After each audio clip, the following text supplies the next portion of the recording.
اسی طرح ایک واقعہ آیا حضور صلی اللہ علیہ وسلم کی سیرت پاک سے ہمیں ملتا ہے کہ حضور مسجد میں تشریف فرما تھے، آپ نے دیکھا کہ ایک بدو آیا، اس نے اپنے اونٹ سے اترا، اونٹ کا گھٹنا نہیں باندھا اور خود مسجد میں چلا آیا۔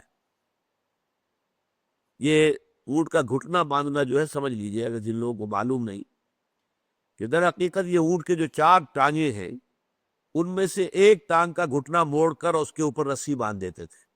اب وہ 3 ٹانگوں پر کھڑا رہ گیا، تو 3 ٹانگوں پر کھڑے ہونے کی وجہ سے دوڑ نہیں سکتا، بھاگ کے نہیں جا سکتا، ذرا یوں اچک اچک کر جا سکتا ہے ادھر ادھر، کہ کوئی درخت ہے، کوئی کیکر کا درخت ہے تو اس میں سے کچھ کھا لے، لیکن دوڑ نہیں سکتا۔ یہ حفاظت کا ذریعہ ہوتا تھا، اور اس کو کہتے تھے اعقال، باندھ دینا اونٹ کے گھٹنے کو، اور اس رسی کو کہتے تھے اعقال۔ اعقال اور اعقال فرق دیر میں رکھیے، اعقال رسی باندھ دینا، اور رسی اعقال، وہی اعقال ہے کہ جو عرب جو ہے پھر اپنے سر کے اوپر باندھ لیتا اس رسی کو، جب چلنا ہے سفر پر، وہ گھٹنا کھولا، وہ رسی کو کہاں رکھے، وہ رسی جو ہے اس نے اپنے سر کے اوپر لگا لی، وہی وہ ان کا لباس کا جو حصہ بنا ہوا بڑا عمدہ، وہ سنہری اور یہ اور وہ بنے ہوتے، وہ اعقال اصل میں یہ ہے۔ تو حضور نے دیکھا کہ اس شخص نے، اس بدو نے اپنے اونٹ کا گھٹنا باندھا نہیں۔ اندر جب آیا وہ شخص تو حضور نے پوچھا تم نے اپنے اونٹ کا گھٹنا کیوں نہیں باندھا؟ اس نے کہا میں نے اللہ پر توکل کیا۔ حضور نے فرمایا غلط، عاقلھا، جاؤ اس کا گھٹنا باندھو، ثم توکل، پھر اللہ پر توکل کرو۔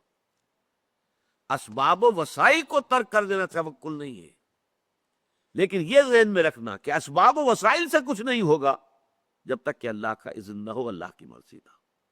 ہمارا سارا دار و مدار، بھروسہ، توکل ذات باری تعالیٰ۔ یہی بات ہو گئی تھی غزوہ حنین میں، 12,000 کا لشکر تھا حضور کے ساتھ۔ یوں سمجھیے کہ یہ اس وقت تک، ویسے تو بعد میں غزوہ تبوک میں 30,000 کا لشکر بھی آپ کے ساتھ تھا، لیکن غزوہ حنین تو سن 8 میں ہو رہا ہے، وہ سن 9 میں ہے، تو 12,000، 10,000 اصل میں صحابہ کرام تو گئے تھے حضور کے ساتھ، فتح مکہ کے موقع پر موجود تھے۔ وہاں جو کچھ لوگ نئے ایمان لے آئے فتح مکہ کے بعد، اور کچھ ایمان تو نہیں لائے لیکن مسلمانوں کے ساتھ شامل ہو گئے، وہ بھی فوج میں شامل ہو گئے، تو 12,000 کی نفری بن گئی۔ تو کچھ گمان ہو گیا مسلمانوں کو کہ کبھی ہم 313 ہوتے تھے تو مار نہیں کھاتے تھے، شکست نہیں ہوتی تھی، آج ہمیں کون شکست دے سکتا ہے، اب 12,000 ہے۔ قرآن مجید میں سورہ توبہ میں ذکر ہے وَيَوْمَ حُنَيْنٍ اِذْ أَعْجَبَتْكُمْ كَثْرَتُكُمْ، اور ذرا اس دن حنین کے دن کو یاد کرو جبکہ تمہیں اپنی کثرت پر ناز ہو گیا تھا، گھمنڈ ہو گیا تھا، تم سمجھتے تھے اس کثرت تعداد کی وجہ سے کامیابی یقینی ہے۔ نتیجہ کیا نکلا؟ یہ 12,000 کا لشکر ذرا پہاڑی علاقے میں سے گزر رہا تھا، دونوں طرف پہاڑیوں پر قبیلہ حوازن کے جو تیر انداز تھے وہ چھپ کر بیٹھے ہوئے تھے۔ جیسے قافلہ یہ لشکر آیا درمیان میں، انہوں نے وہ تیر اندازی کی ہے، وہ تیر اندازی کی ہے، بھگدڑ مچ گئی، سب مسلمان ادھر ادھر تتر بتر ہو گئے۔ بعض روایات میں تو علامہ شبلی نے تو لکھا 30-40 صرف رہ گئے حضور کے ساتھ 12,000 میں سے۔ سید سلیمان ندوی نے اس کی تصحیح کی، نہیں 300-400 تھے، 30-40 نہیں، لیکن 12,000 میں سے صرف 300-400 کا رہ جانا بھی کتنی بڑی بھگدڑ ہے۔ 11,600 تو بھاگ گئے نا۔ یہ اللہ تعالیٰ نے انہیں دکھا دیا نتیجہ۔ پھر حضور صلی اللہ علیہ وسلم خود اپنی سواری سے اترے، علم اپنے ہاتھ میں لیا، زندگی میں پہلی مرتبہ رجز پڑھا، انا النبی لا کذب، انا ابن عبد المطلب، میں نبی ہوں اور اس میں کوئی جھوٹ نہیں۔ 12,000 کا لشکر میرے ساتھ ہو تب بھی میں نبی ہوں، اور کوئی میرے ساتھ نہ ہو تب بھی میں نبی ہوں۔ میری نبوت کا دار و مدار لوگوں کا ساتھ دینے پر نہیں ہے۔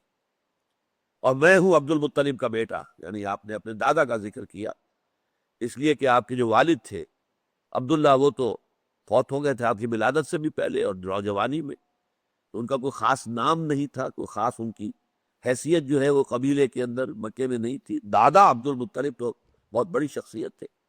انا ابن عبد المطلب، میں عبد المطلب کا بیٹا یعنی پوتا، یا موجود ہوں میدان میں۔ پھر آپ نے آواز لگائی الیہ یا عباد اللہ، ہے میرے اللہ کے بندو آؤ میری طرف، کہاں جا رہے ہو؟ اس میں پھر وہ آواز نہیں، الیہ یا اصحاب البدر، ہے بدر والوں جو بدر میں شریک تھے، آؤ کہاں جا رہے ہو؟ الیہ یا اصحاب الرضوان، رضوان بیعت رضوان کرنے والے، آؤ اصحاب الشجرہ، آؤ کہاں جا رہے ہو؟ پھر لوگ آ گئے۔